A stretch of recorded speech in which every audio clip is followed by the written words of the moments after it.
L'inflation, c'est un phénomène économique qui est caractérisé par une augmentation généralisée des prix et surtout par une diminution de la valeur de l'argent.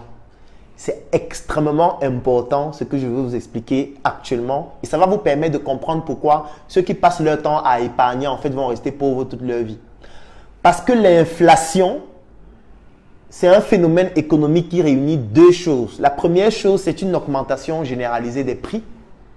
Et la deuxième chose, c'est la diminution de la valeur de votre argent. Je vais prendre un exemple qui est très simple. Au Cameroun, vous allez parfois entendre des statistiques où on va vous dire le taux d'inflation au Cameroun durant l'année, par exemple, 2019-2020 était de 10%. C'est un exemple. On va vous dire entre 2019 et 2020, le taux d'inflation au Cameroun était de 10%.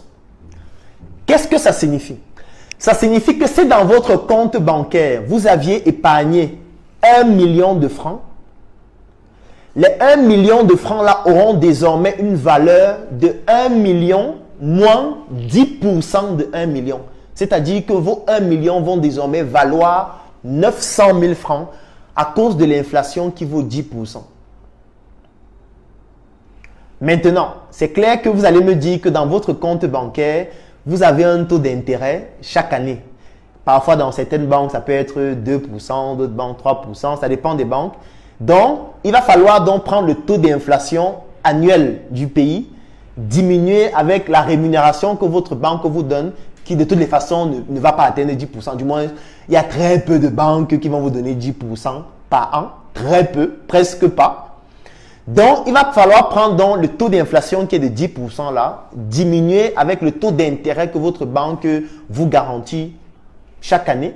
Je prends peut-être une banque qui vous garantit, disons même 5%. Disons que la banque vous donne 5% d'intérêt chaque année. C'est que quand vous mettez 1 million dans votre compte bancaire, chaque année, la banque va vous donner 1 million plus 5% de 1 million. 5% de 1 million, c'est 50 000 francs. Ça veut dire qu'après 12 mois, vous aurez donc 1 million 50 000 francs dans votre compte bancaire. Mais sauf que ça, c'est en numéraire. Mais en réalité, ce n'est pas exactement cela que vous allez avoir. Pourquoi? Parce que la valeur de votre argent diminue à cause de l'inflation.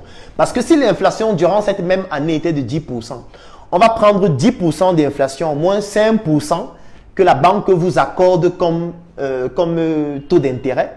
Ce qui fait donc en sorte qu'il y a un autre 5% d'inflation. Et les 5% d'inflation là vont diminuer la valeur de votre argent donc de 5%.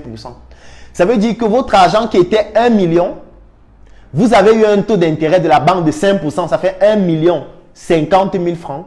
Mais étant donné qu'il y a un taux d'inflation de 10%, ça fait que votre argent va maintenant valoir 950 000 francs. Donc en réalité, à la fin d'une année, votre argent qui était 1 million va maintenant valoir 950 000 francs. Ça veut dire que les choses que vous étiez capable d'acheter au début de l'année avec 1 million, en fin d'année et en début d'année qui va suivre, vous ne serez plus capable d'acheter ces mêmes choses. Pourquoi? Parce que le prix de ces produits sur le marché va augmenter alors que la valeur de votre argent est en train de diminuer. J'essaye de me battre pour que ce soit expliqué de la manière la plus simple possible. Je n'ai pas envie d'utiliser des termes économiques trop compliqués. C'est extrêmement important de comprendre ça parce que si vous ne comprenez pas ça, vous n'allez rien comprendre de la suite. Alors, je vais prendre un exemple avec le sac Startup Color. Alors, ça, c'est un sac Startup Color qui dérive d'une industrie de la Startup Academy qui s'appelle Startup Color. Alors, supposons que nous sommes en 2019. En 2019, ce sac coûte 15 000 francs. Nous sommes en 2019 et le sac coûte 15 000 francs.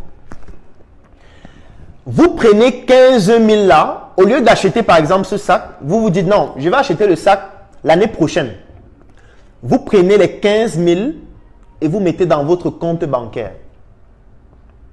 Vous vous dites, j'attends l'année prochaine, lorsque la banque va me donner 5% d'intérêt, je vais donc pouvoir prendre les 15 000, j'achète ce sac et les 5% d'intérêt en plus, c'est mon bénéfice. Alors, ça c'est ce que vous pensez. Mais je vais vous expliquer ce qui va se passer. Ce qui va se passer, c'est quoi? C'est que durant l'année 2019 jusqu'en 2020, il y a un taux d'inflation de 10% au Cameroun. Je vais prendre de manière brute parce qu'en réalité, quand on dit 10%, parfois ça peut être une médiane, parfois ça peut être une moyenne, ça dépend. Ça ne veut pas dire que ce sera 10% sur tous les produits et tous les services, pas forcément. Mais pour que l'explication soit simple, je vais prendre 10% sur ce sac. En fait, ça signifie quoi? Parce que je vous ai expliqué tout à l'heure que l'inflation, c'est lorsque le coût des produits augmente de manière généralisée et que la valeur de votre argent diminue. Donc, lorsqu'on dit un taux d'inflation de 10%, ça veut dire que si ce sac coûtait 15 000 francs, le prix de ce sac va augmenter de 10%. Ça va augmenter de 10%. Donc, vous prenez 15%, 10% de 15 000. Combien font 10% de 15 000? En commentaire. Bon, pour que ça ne perde pas de temps, ça fait 1500 francs. Donc, ce sac, désormais, va coûter 15 000 plus 1500 francs. Et 15 000 plus 1500 francs, ça fait 16 500. Ça veut dire qu'en 2020, ce sac qui coûtait en 2019 15 000 va désormais coûter en 2020 16 500 francs. Mais vous, vous avez épargné 15 000 dans votre compte. Et votre banquier vous a dit à la fin de l'année, vous auriez un taux d'intérêt de 5%. C'est-à-dire que vous auriez 15 000 plus 5% de 15 000. On a vu tout à l'heure que 10% de 15 000, c'était 1500. Donc 5%, c'est 750 francs. Donc dans votre compte, vous auriez désormais 15 000 plus 750 francs. Ça fait 15 000 plus 750. Si je prends 15, voilà, 15 750 francs tout simplement. Vous vous rendez compte qu'avec le taux d'intérêt que vous avez eu dans votre banque, donc vous avez épargné 15 000, vous avez eu 5%. Ça a donné 15 750 francs. Ce sac-ci a eu un taux d'inflation de 10%, c'est-à-dire qu'il est passé de 15 000 à 16 500 francs. Ça veut dire que l'argent que vous avez dans votre compte en 2020 ne va plus pouvoir acheter ce sac-ci. Donc, vous ne pourriez plus acheter le sac. Le même sac. Vous seriez obligé de compléter votre argent pour acheter ce sac. C'est ça qu'on appelle l'inflation. C'est-à-dire que la valeur de votre argent a diminué et les prix sur le marché ont augmenté. Ce qui fait que ce que vous étiez capable d'acheter en 2019, vous n'êtes plus capable d'acheter la même chose en 2020, alors que votre argent a même augmenté de 5%. Mais le problème, c'est que le taux d'inflation était de 10%. Et pourquoi est-ce que le taux d'inflation peut augmenter? Pour une raison qui est très simple, que je vais expliquer tout de suite. La première raison qui peut expliquer l'augmentation du prix de ce produit, ça peut être l'augmentation du prix de la matière première. Qu'est-ce que ça signifie? Supposons que pour fabriquer ce sac, il faut par exemple importer cette fermeture. Parce que peut-être au Cameroun, on ne produit pas la fermeture. Donc cette fermeture, il faut par exemple l'importer. Il faut par exemple importer le tissu. Ça veut dire que le tissu qu'on a utilisé pour fabriquer ce sac, il faut par exemple l'importer. Il faut par exemple importer, je vais prendre quoi d'autre par exemple sur le sac. Vous voyez que ici, c'est brodé, Start-up Color. Écrivons le futur aujourd'hui, c'est brodé. Pour broder ça, il y a une machine qu'on utilise. C'est une machine qui permet de broder ça. Et cette machine n'est pas fabriquée au Cameroun, donc cette machine sera importée. Cette machine utilise aussi des matières premières, comme par exemple du fil. Parce que pour broder ça, il faut du fil dans cette machine. Ce fil, lui aussi, sera importé. Alors, ce qui se passe donc, c'est quoi? C'est que en 2020, il y a la Covid qui frappe la plupart des pays à travers le monde. Et la Covid, donc, il y a une mesure qu'on prend, c'est le confinement. Par exemple, il y a plusieurs pays dans le monde actuellement qui sont confinés, comme en Chine. La Chine qui était confinée. Et quand il y a le confinement, ça veut dire que les gens ne travaillent plus de manière optimale. Ça veut dire que la capacité de production des usines qui produisaient ce tissu, qui produisaient cette fermeture, qui produisaient la machine qui permet de broder, la capacité de production de ces usines diminue. Ce qui fait donc en sorte que le produit se raréfie sur le marché. Le tissu se raréfie, la fermeture se raréfie, les machines qui permettent de broder se raréfient, le fil se raréfie. Et ce n'est pas tout. Parce que même au niveau des ports, le nombre de conteneurs qui entraient au Cameroun ne sera plus le même. Parce qu'au port, c'est aussi les êtres humains qui travaillent. Ces êtres humains aussi ont peur de tomber malade, d'attraper la Covid et de mourir. Donc, il y a un nombre minimum de personnes qui vont travailler. C'est vrai qu'il y a certains ports où il y a des robots qui travaillent, il y a des algorithmes d'intelligence artificielle qui permettent de classer les conteneurs dans des bateaux. Mais ça va diminuer la capacité de production des usines qui vous livraient. Ce qui fait donc en sorte que la conséquence, c'est quoi? C'est que le prix de ce tissu va augmenter sur le marché. Le prix de la fermeture va augmenter sur le marché. Le prix de la machine qui permet de broder va augmenter sur le marché. Le prix du fil qu'on a utilisé pour broder va aussi augmenter sur le marché. Ce qui fait que moi, pour produire ce sac, par exemple, à Stack Top Color, s'il fallait dépenser 8 000 francs et le vendre à 15 000 francs, comme j'ai expliqué tout à l'heure, aujourd'hui, je me retrouve en train de dépenser 11 000, 12 000, 13 000. Pourquoi? Parce que la matière première qui permet de fabriquer le sac a augmenté de prix à cause de la Covid, par exemple. C'était juste un exemple. Parce qu'il y a beaucoup d'autres exemples qui peuvent faire en sorte que le prix de la matière première augmente. Vous voyez que rien que la matière première a fait en sorte que mes coûts de production augmentent. Et quand mon coût de production augmente, je suis obligé d'augmenter le prix sur le marché. Parce que si je n'augmente pas le prix sur le marché, la conséquence directe, c'est que je ne vais plus gagner suffisamment d'argent. Alors que moi, j'avais déjà fait mes calculs selon lesquels, lorsque je fabrique à 8 000, je vends à 15 000. La marge que je me fais me permet de payer les impôts, me permet de payer mes fournisseurs, me permet de payer mes employés, me permet de payer mon crédit, par exemple, bancaire, me permet de générer des dividendes pour mes investisseurs, etc. Sauf que si je continue de vendre à 15 000, je ne vais plus faire de profit. Donc, je suis obligé de monter à 16 000, à 17 000, à 18 000 parce que la matière première, le prix a augmenté sur le marché à cause d'un facteur externe qui peut par exemple être la Covid. Je prends un autre exemple qui peut faire en sorte que le prix du produit sur le marché augmente. Ce qui se passe, c'est quoi? C'est que dans la plupart des entreprises, vous allez vous rendre compte qu'il y a des syndicats. Moi, je connais même, je suis sûr qu'il y a beaucoup de syndicalistes même qui sont en train de suivre ce direct. C'est-à-dire, c'est des personnes qui, tout le temps, sont en train de revendiquer leurs conditions de travail, sont en train de dire vraiment, l'usine nous exploite, on veut une augmentation de salaire, on veut désormais une assurance maladie, on veut désormais une couverture à la CNPS, on veut. Ça veut dire, les ressources humaines qui travaillent dans l'usine revendiquent de meilleures conditions de travail. Et parfois paralysent le travail, parfois grèvent. Parfois, arrête de travailler en disant, tant qu'on n'augmente pas mes conditions de travail, moi, je ne travaille plus. Et l'industriel, qu'est-ce qu'il va faire? Il se dit, voilà, pour ne pas paralyser ma production, parce que si la production diminue, ça va aussi entraîner une augmentation des prix sur le marché. Parce que si avant, je produisais 1000 sacs par mois, et que parce que les gens grèvent, je me retrouve à produire seulement 500 sacs par mois, je serai obligé d'augmenter le prix du sac. C'est ce qu'on appelle de la spéculation, pour gagner plus d'argent. Mais supposons même que je réussis à dire à mes salariés, vraiment, vous avez raison, je vais augmenter vos salaires. Pardon. Avant vous touchiez 10 000 francs, maintenant je vais passer à 15 000 francs de salaire. Les employés sont contents, les ouvriers sont contents, ils arrêtent la grève, ils passent à la télévision et dans les différentes chaînes, dans les médias pour dire vraiment enfin, le patron a répondu favorablement à notre demande, il a augmenté nos salaires, nous sommes tous contents. Mais ce que les gens ne comprennent pas, c'est que cette décision aura un impact sur le plan microéconomique et sur le plan macroéconomique et ça va entraîner l'inflation. Et j'explique comment.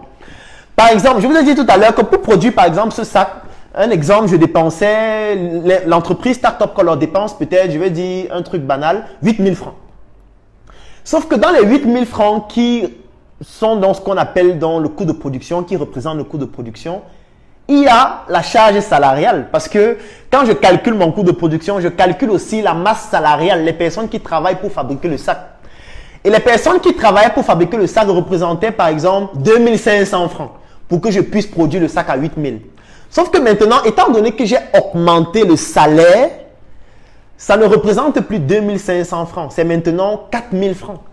Ça veut dire que mon coût de production, qui était de 8000, lorsque je leur donnais 2500, a augmenté de 1500. C'est-à-dire on passe de 8000 à 9500 de coût de production.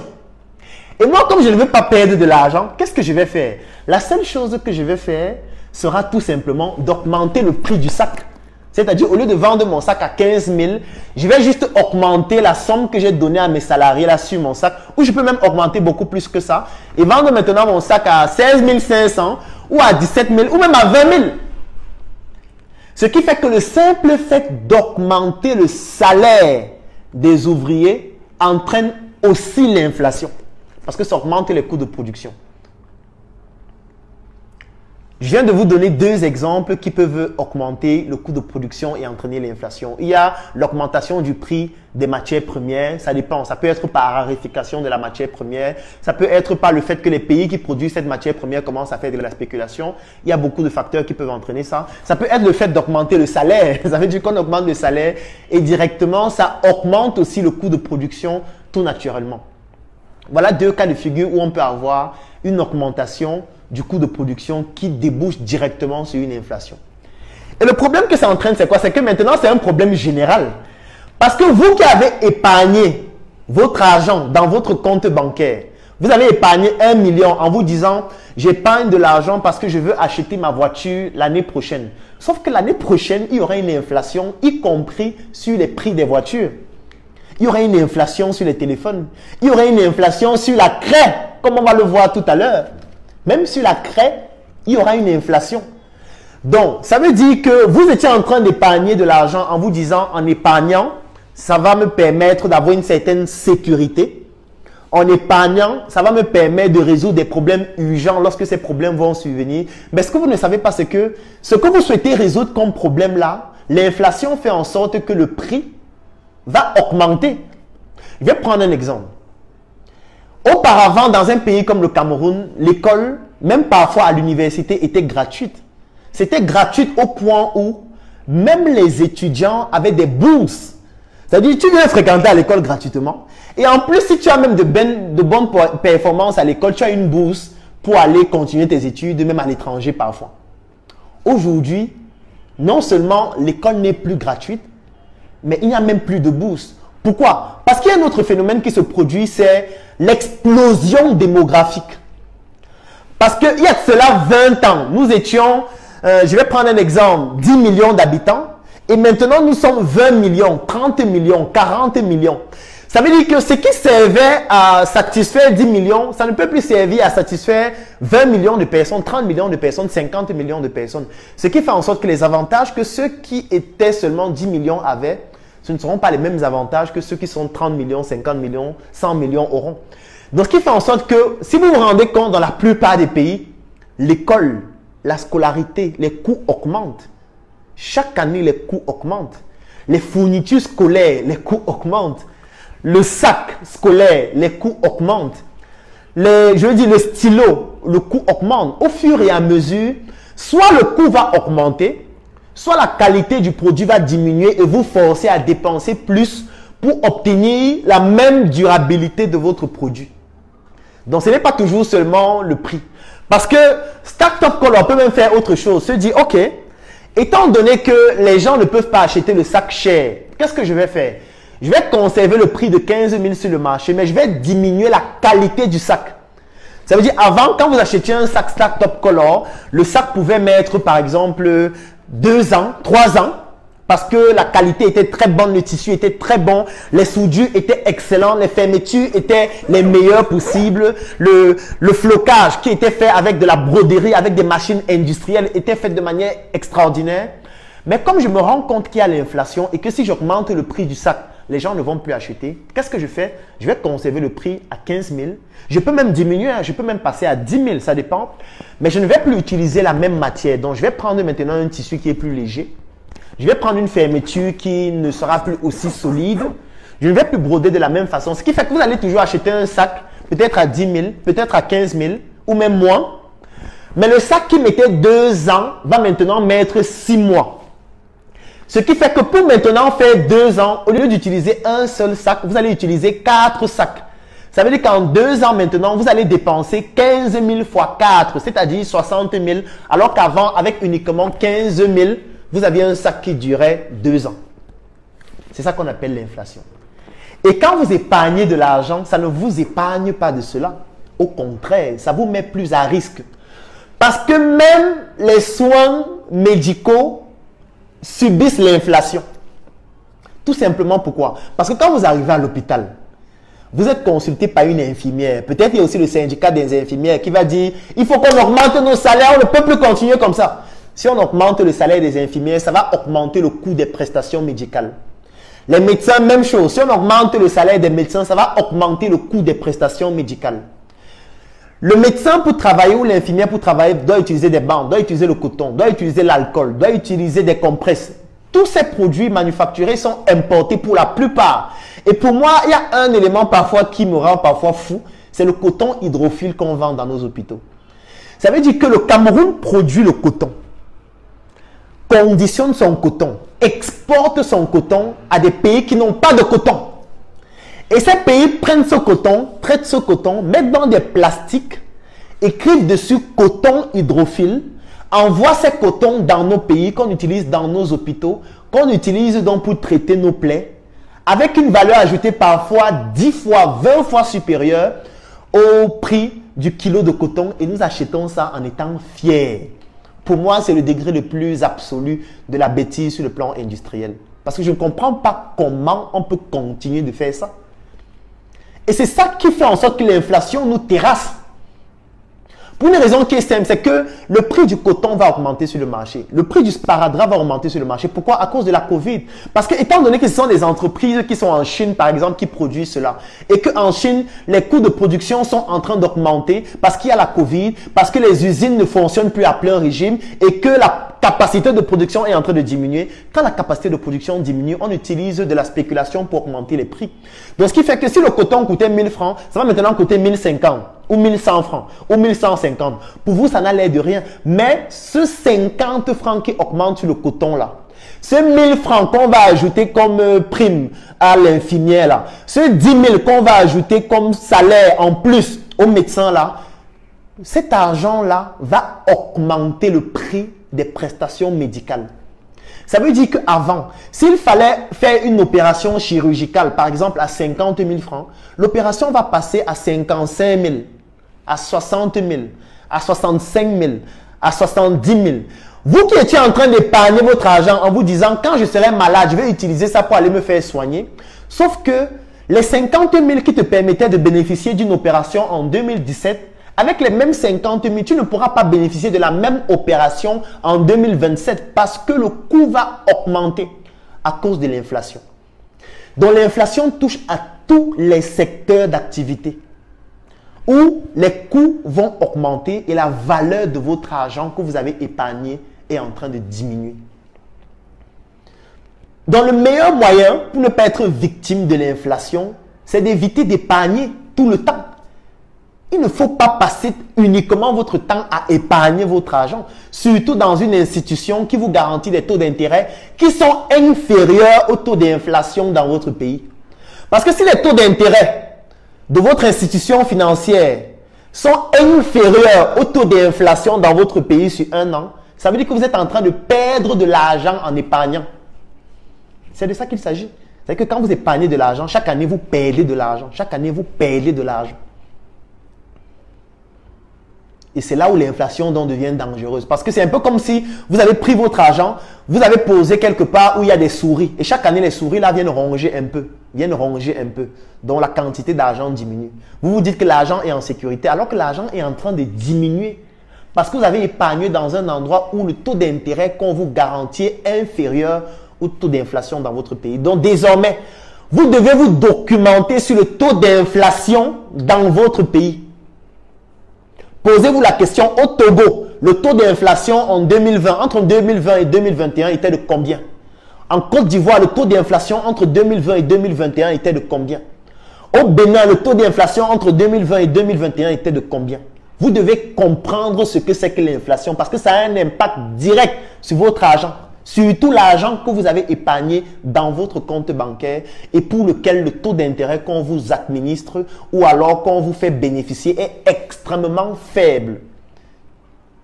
Et désormais, quand vous mettez de l'argent dans votre compte bancaire, notamment dans les comptes d'épargne, posez la question à votre banquier. La banque me donne un taux d'intérêt de combien par an? la banque me donne un taux d'intérêt de combien par an? C'est une question que vous devez vous poser. Et dès que le banquier vous dit le taux d'intérêt par an est de 3% ou de 4%, maintenant la prochaine question que vous vous posez, c'est le taux d'inflation dans mon pays est de combien de pourcents? Si vous vous rendez compte que le taux d'inflation est supérieur au taux d'intérêt que le banquier vous garantit, sachez qu'en épargnant de l'argent, vous êtes en train de perdre de l'argent chaque année. C'est ça que vous devez retenir. Donc, c'est un calcul qui est simple. 1. Taux d'intérêt de ma banque, il est de combien de pourcents?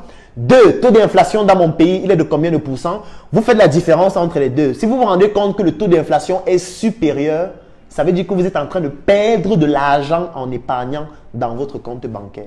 Ça veut dire que vous êtes en train de perdre de l'argent en gardant l'argent à la maison. Parce que quand on dit compte bancaire, il y a certains qui croient que c'est seulement quand l'argent est stocké dans un compte. Non. Même si vous prenez de l'argent et vous stockez l'argent là à la maison dans les sacs, ça veut dire que vous avez des sacs à la maison où vous mettez beaucoup d'argent, c'est gardé dans les sacs.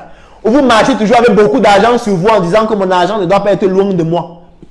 Si vous gardez beaucoup d'argent en fiduciaire, c'est-à-dire la monnaie qu'on peut physiquement détruire, comme les billets de banque, si vous stockez beaucoup d'argent quelque part, que ce soit à la maison, que ce soit dans une caisse, que ce soit dans un compte bancaire, ce qui va se passer, parce que c'est même encore mieux le compte bancaire. C'est mieux. Parce que le compte bancaire quand même si c'est le compte d'épargne, si on vous dit que vous avez 5% de taux d'intérêt par an, ça veut dire que si l'inflation c'est 10%, votre argent diminue de 5% chaque année parce que taux d'inflation 10%, taux d'intérêt 5%. Si on fait 10 moins 5, ça fait 5. Ça veut dire que vous perdez 5% de votre argent chaque année. Donc la banque encore même c'est mieux. Parce que si vous gardez votre argent à la maison, dans les sacs, ça veut dire que votre argent va perdre 10% de sa valeur et non 5 parce que la banque a couvert 5. Donc c'est même encore pire pour ceux qui gardent l'argent à la maison. Pire pour ceux qui mettent l'argent dans la caisse. Pire pour ceux qui marchent toujours avec des paquets d'argent stockés en bas du lit. Pour eux encore, l'inflation frappe directement sans qu'il y ait même un autre élément qui permet d'amortir cela. Donc dès aujourd'hui, retenez que l'épargne ne rend pas riche. Il n'y a personne qui s'enrichit en épargnant l'argent.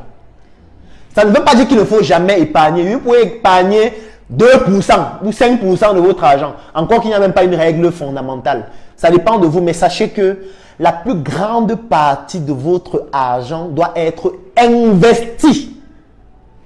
Investie dans des actifs dont la valeur s'améliore avec le temps. Dont la valeur s'améliore avec le temps. Tout à l'heure, je vous ai pris l'exemple de quelques produits dont la valeur se déprécie, c'est-à-dire dont la valeur diminue avec le temps. Et quelques exemples de produits dont la valeur augmente avec le temps. Il est donc question pour vous d'investir dans des projets qui mettent sur pied des produits manufacturés ou alors des produits transformés ou alors des matières premières dont la valeur s'apprécie avec le temps. Comme Startup Color. Parce que imaginez-vous, prenons deux cas de figure. Le cas de figure de la maman au foyer qui doit acheter les fournitures scolaires pour ses enfants chaque année et qui épargne donc une partie de son salaire chaque année en se disant l'année prochaine je vais acheter les sacs pour mes enfants. En fait, ce qui se passe avec elle, c'est quoi? Étant donné qu'elle est uniquement consommatrice, on applique seulement le taux d'inflation sur son argent chaque année. Donc, la valeur de son argent va diminuer et les prix sur les produits, les prix des produits vont augmenter. Ce qui fait qu'elle n'aura pas une capacité de pouvoir acheter beaucoup de choses plus les années vont arriver. Ça veut dire qu'elle a épargné 15 000. Sauf que l'année suivante, le sac Startup Color ne coûte plus 15 000. Il coûte maintenant 16 500. Donc, ces 15 000 ne peuvent plus acheter un seul sac Startup Color. Il faut qu'elle complète 1500. Ou alors, il faut qu'elle achète un sac Startup Color ou d'une autre marque qui a une valeur beaucoup plus faible, qui aura une durabilité plus faible. Ça veut dire que sur un an, elle sera obligée d'acheter 2 ou 3 sacs. Alors qu'avant, un seul sac Startup Color pouvait mettre 2 ans. Donc, ça c'est le premier cas de figure. Si vous faites partie de ceux qui épargnent seulement de l'argent en se disant c'est la sécurité, quand j'épargne, ça va me permettre de résoudre mes problèmes urgents le moment venu. Si vous êtes dans ce cas de figure, vous êtes dans le lapin du système. Vous êtes un peu comme vous êtes un peu comme le gibier du système. Donc le système vous utilise pour se nourrir et manger. Parce que ce que vous devez savoir, c'est que quand vous épargnez de l'argent, vous êtes en train de rendre quelqu'un riche. Parce que l'argent que vous épargnez à la banque, puisque même les banquiers savent qu'il y a le taux d'inflation, ils ne gardent pas votre argent. Ils prennent votre argent, ils partent risquer ça dans des projets, ils partent investir ça même parfois en bourse, en espérant gagner des taux d'intérêt beaucoup plus importants que le taux d'inflation, afin qu'en faisant la différence, eux, ils vous donnent vos 5% qu'ils vous ont promis, ils gardent ce qui reste, et puis maintenant, le surplus, c'est leur bénéfice. Donc, naturellement, ils n'ont pas créé la banque pour rien. Ce n'est pas pour rien que la plupart des banques en Afrique subsaharienne s'appellent des banques commerciales. Banque commerciale, ça vient du mot commerce. Commercial vient de commerce. Commerce, ça veut dire que je prends un produit à un prix X, j'ajoute ma marge Y et je le vends au prix X plus Y tout simplement. Ça veut dire que je vais aller prendre l'argent de l'épargnant, je vais aller prendre l'argent à la banque centrale dans un pays comme le Cameroun, c'est la BEAC. Je vais prendre aussi l'argent des investisseurs qui doivent délivrer le capital qui va permettre d'investir. Et on va prendre dans cet argent, on va investir cet argent dans une entreprise comme Startup Color. Startup Color va produire 500 000 sacs durant l'année 2021. Les sacs seront vendus à travers le monde et vont bénéficier de l'inflation pour être vendus plus cher. Les investisseurs de Startup Color vont par exemple avoir 50% de taux d'intérêt sur l'investissement qui a été fait. Et sur les 50% là, on va prendre 5%, on va vous donner à vous qui avez le compte bancaire. Mais quand on va appliquer l'inflation, ça va faire que vous allez perdre de l'argent. Le banquier, lui, ne gère rien. Lui, il a son pourcentage. Les investisseurs ont leur pourcentage. Les entrepreneurs de Startup Color ont aussi leur part. Et puis, tout le monde se porte très bien. Les investisseurs de Startup Color gagnent plus d'argent, peuvent faire plus d'investissements. Startup Color peut ouvrir d'autres usines dans plusieurs autres endroits à travers le monde. Et ça permet à l'entreprise de se développer. Et la seule personne qui va rester pleurer chaque jour, créer de nouveaux comptes Facebook chaque jour avec des faux profils pour dire que le pays n'avance pas, il faut vraiment qu'on brûle ce pays, vraiment, rien ne marche. En fait, c'est parce que tu es juste un consommateur et tu n'es que victime du système. Tu es la biche du système. Tu es le mouton du système. Tu es le coq du système. On attend juste que tu prennes du poids pour que pendant les fêtes de fin d'année, on puisse manger un repas copieux. Donc, arrêtez d'être les lapins du système. Arrêtez d'être les exécutants du système, les moutons du système. Passez de la phase de ceux qui sont les moutons du système, c'est-à-dire ceux qui passent juste leur temps à consommer et qui ne produisent rien, pour passer à la phase de ceux qui consomment mais qui en même temps produisent aussi. Parce que tout le monde consomme de toutes les manières. Moi aussi, je consomme. Moi aussi, j'achète des sacs. Moi aussi, j'achète des téléphones. Moi aussi, j'achète des voitures. Moi aussi, j'achète plusieurs autres produits. Mais pour ne pas rester le mouton du système toute ma vie, j'ai investi aussi dans des entreprises et des industries comme Startup Color, afin que lorsqu'on vend les sacs là, moi, en achetant le sac, je gagne de l'argent. Quand les autres achètent le sac, moi aussi, je gagne de l'argent. Et étant donné que l'argent que je gagne, parce que la valeur ajoutée sur un sac est beaucoup plus importante que le taux d'inflation, ça me permet donc tout naturellement de pouvoir ne pas être le mouton du système. Ou du moins, les dépenses que j'ai effectuées pour acheter ce sac ou alors ces autres produits, je vais compenser ça avec les bénéfices que j'ai générés, avec l'investissement que j'ai fait dans l'entreprise Startup Color, tout naturellement. Donc, arrêtez d'épargner de l'argent bêtement et pour rien. Parce que vous êtes en train de perdre de l'argent chaque année sans vous en rendre compte. Ça ne veut pas dire qu'il ne faut jamais épargner, non.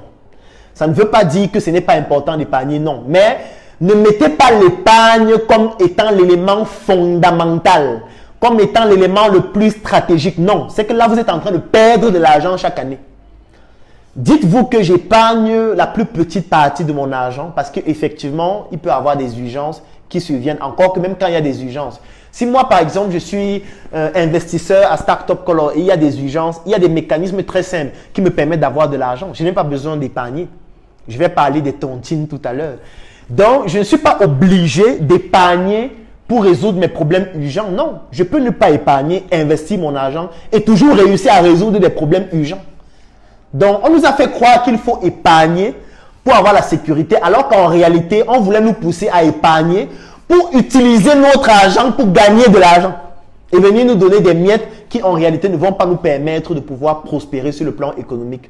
On ne gagne pas de l'argent et on ne s'enrichit pas en épargnant. Ça n'existe pas. Personne ne s'est enrichi en épargnant. Au quotidien, à part les documents académiques, nous utilisons la craie, qui est un outil indispensable pour la diffusion de nos cours en salle. Et moi, j'utilise la craie Startup Color, car elle possède un aérodynamisme différent des autres barres de craie que j'utilisais habituellement. Et aussi, elle ne salit pas trop les mains. Le rapport qualité-prix est exceptionnel. Et je veux aussi souligner qu'elle est made in Cameroun.